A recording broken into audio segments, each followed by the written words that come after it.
चलिए, तो एक क्वेश्चन आपके सामने है कि calculate the acceleration of 12 kg mass, यानी एक्सेलरेशन पूछा है इसका 12 kg mass as shown in setup of figure. ठीक है, also calculate the tension in string connecting to 12 kg। तो 12 kg से कनेक्टेड जो स्ट्रिंग है यहाँ का टी भी आपसे पूछा गया है। फिर कहा गया कि द स्ट्रिंग आर वेटलेस, यानी स्ट्रिंग क्या है, एक वेटलेस है, यानी इसका अपना कोई वेट नहीं है, और इनएक्सटेंसिबल, इनएक्सटेंसिबल यानी ये स्ट्रेचेबल भी नहीं है। The pulleys are weightless and frictionless also. तो आपको करस्पॉन्डिंग ऑप्शंस बताने हैं। तो ये एक बेसिक एनएलएम का मास पुली सिस्टम का क्वेश्चन। तो चलिए इसको अपन करते हैं। चलिए, तो अब अपन देखते हैं कि ये एक सिंगल स्ट्रिंग है और इस स्ट्रिंग में मैं टेंशन कंसिडर कर लेता हूं टी। और टेंशन कैसे एक्ट करता है, अवे फ्रॉम द कनेक्टेड या कांटेक्ट पॉइंट। तो ये यहाँ टेंशन ऐसा लग रहा है, यहाँ पर अवे फ्रॉम लगेगा और यहाँ पर भी क्या लगेगा, अवे फ्रॉम। स्ट्रिंग चेंज नहीं हुई तो टेंशन भी चेंज नहीं। और यहाँ पे टेंशन, ये कनेक्टेड पॉइंट है तो ये इससे अवे लगेगा, तो यहाँ पर भी टी ही होगा और यहाँ पर भी टी होगा। तो ये तो टेंशन और टेंशन की डायरेक्शन को असाइन किया मैंने, ये टी टी, तो इस स्ट्रिंग में दोनों को सम के बराबर होगा, 2t के बराबर होगा। अब हम देखते हैं इसमें F equal to ma use करना है। नीचे इस 12 kg वेट पे कितना वेट लग रहा होगा, 12 kg मास पे।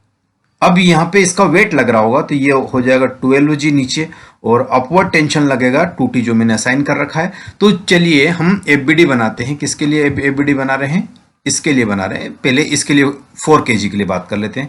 तो यहाँ पर इस डायरेक्शन में अलोंग द इंक्लाइन प्लेन कितना फोर्स लगता है, हम ऑलरेडी जानते हैं ये वाली चीज। तो क्या mg sin 30 लगेगा, है ना। लेकिन वास्तव में हम मान लेते हैं कि ये ऐसा जा रहा होगा, लेट से इसका एक्सेलरेशन है और टेंशन टी इसको ग्रेटर मान लेते हैं। मान लिया हमने, सपोज कर लिया, अगर हमारा मानना गलत हुआ तो ये नेगेटिव आ जाएगा, ये तो हम रिवर्स कर लेंगे। FBD है ना, फॉर 4 kg की मैं बात कर रहा हूं, है ना, 4 kg की बात कर रहा हूं। तो F इक्वल टू ma होता है, F इक्वल टू ma होता है।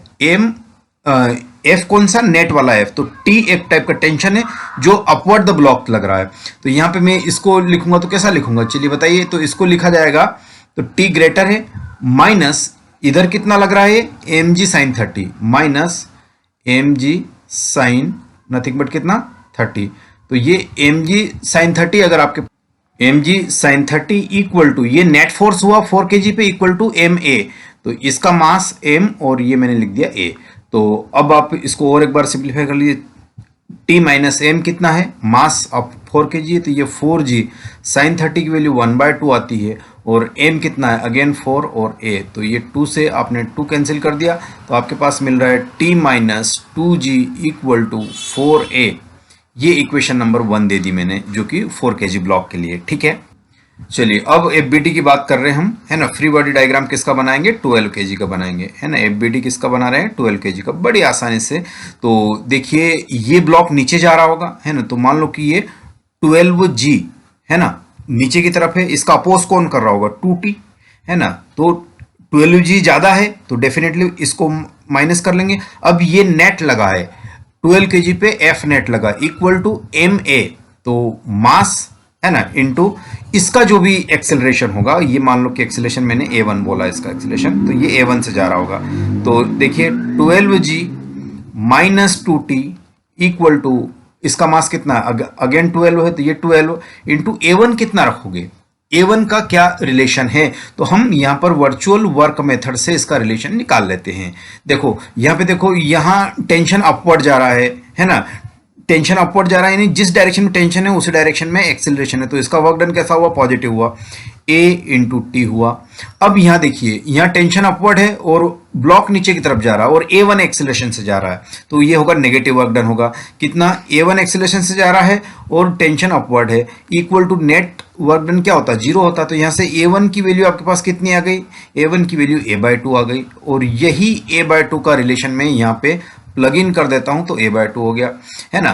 तो आगे इसको प्रोसीड कर, अब आपके पास ये कितना आ गया, है ना। यहां से अगर इसको प्रोसीड करें हम, तो ये आपके पास आ गया है nothing but 12g minus 2t equal to 2 से इसको काट दीजिए, ये 6, तो ये आ गया 6a आ गया 2t, है ना। और इसी में या तो यहां से t की वैल्यू निकाल के रख दीजिए, या इसमें 2 का मल्टीप्लाई करके ऐड कर दीजिए। तो यहाँ पे मैं इसका, अगर इसको 2 से मल्टीप्लाई करता हूं तो कितना आ जाएगा, 2t -4g equal to 4 to जा 8a, है ना। और इसी को यहाँ पे मैं इसमें ऐड कर देता हूँ, तो ये आ जाएगा 2t -4g equal to 8a।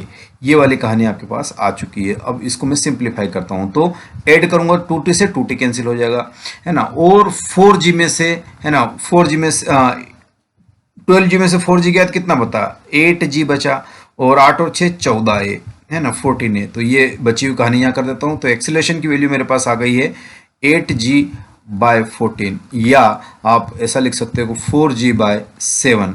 ये एक्सीलरेशन किसका आया है, ये एक्सीलरेशन किसका आया है, 4 kg ब्लॉक का एक्सीलरेशन आया हुआ है। ये किसका आया है, 4 kg ब्लॉक का एक्सीलरेशन। हमें किसका चाहिए, हमें तो इसका एक्सीलरेशन चाहिए, किसका, इसका। और इसका एक्सीलरेशन कितना अब हमने कंसिडर करा, a1 कंसिडर करा, है ना। तो अगर मैं a1 की बात करूं तो कितना आ जाएगा, a1 इक्वल टू a/2, और a कितना आया 4g/7, a कितना आया है 4g/7 और बाय 2 इसके अपान में। तो मतलब यहाँ सिंपली ये 2 से मल्टीप्लाई होगा तो 2, तो ये कितना आ जाएगा 2g/7, है ना, मीटर पर सेकंड स्क्वायर। 2g/7 अगर ऑप्शंस में देखते हैं ऊपर लगा के, तो ऑप्शन तो 2g/7 तो सेकंड ऑप्शन ही अपीयर होता है आपको, है ना, सेकंड ऑप्शन ही अपीयर होता है कि यही करेक्ट होगा हमारा। लेकिन हमें तो टेंशन भी निकालना है डेफिनेटली, क्योंकि ये तो वहां एग्जाम में अगर टिक करना तो ये टिक करके उसकी टिक कैलकुलेशन मत करना आप, लेकिन यहां हमें सॉल्व करना तो हमें तो करना पड़ेगा ना। तो चलिए उसकी करते हैं।